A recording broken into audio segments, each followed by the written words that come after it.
So I want to talk to you a little bit about the idea of some things which you can incorporate into blues licks that'll make it a little more human sounding. And we talked earlier about double stops. Those are interesting to add into your licks. I don't see them as part of the human thing unless you're doing Tuvan throat singing or something. But one of the things that I think about when I'm trying to put together something that carries more emotion in it is that a lot of times you'll hear somebody sing something, at least I should say I have heard people sing stuff, where they'll sing a lick, da da da da, and they can't do da down there, so instead they jump it up an octave. So they go.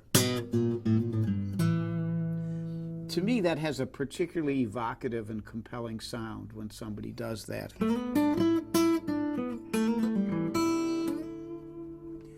So I like that, and I look for ways to use it, and you can make up a lick in which you frame it that way and think about how that works.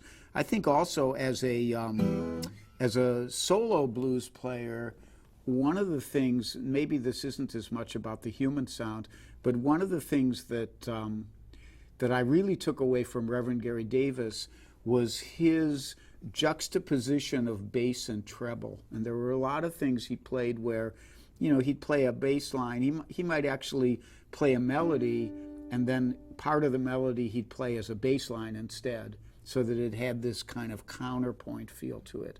And I've always liked that sound too, that playing something which maybe part of it is up here,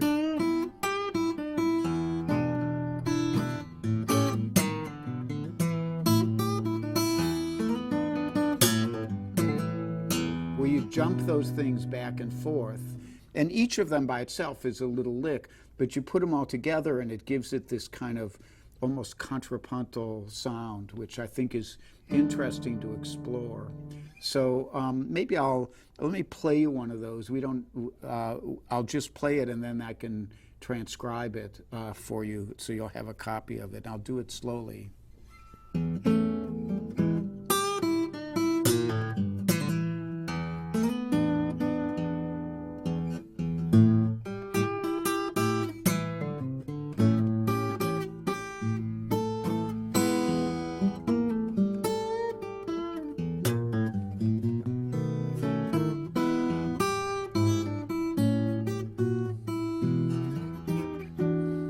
So something like that we'll put in tablature for you, and you can use that as a model of a way of having those notes kind of jump up and down.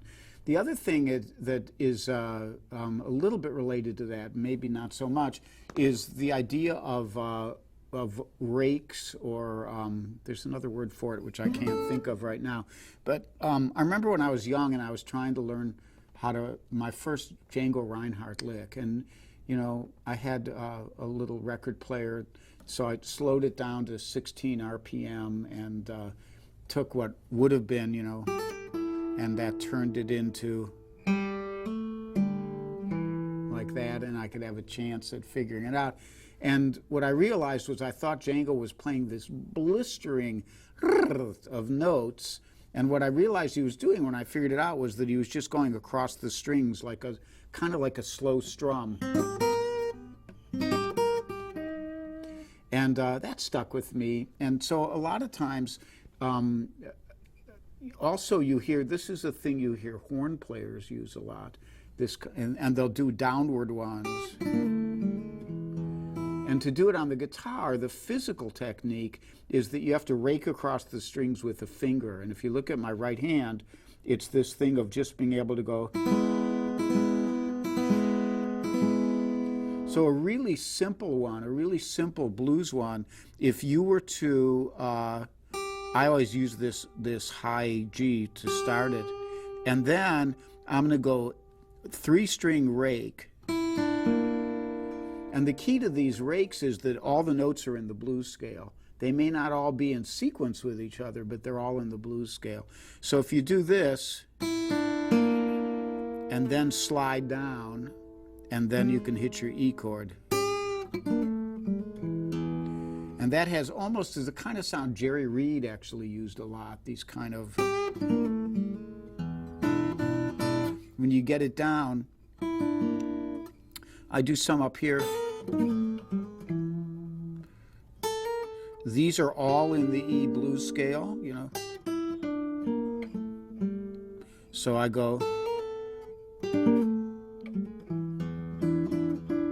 but you can get that one open.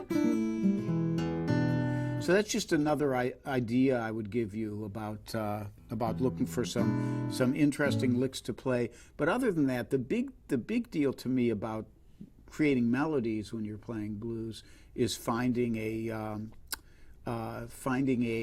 human sound, a sentence that you can speak on the guitar. So I think we're going to take a look at a couple things in other keys now, because you know, all key of E and nothing else will make you a dull guitarist or a bored guitarist at any rate. So let's move on. Let's take a little look at the key of A.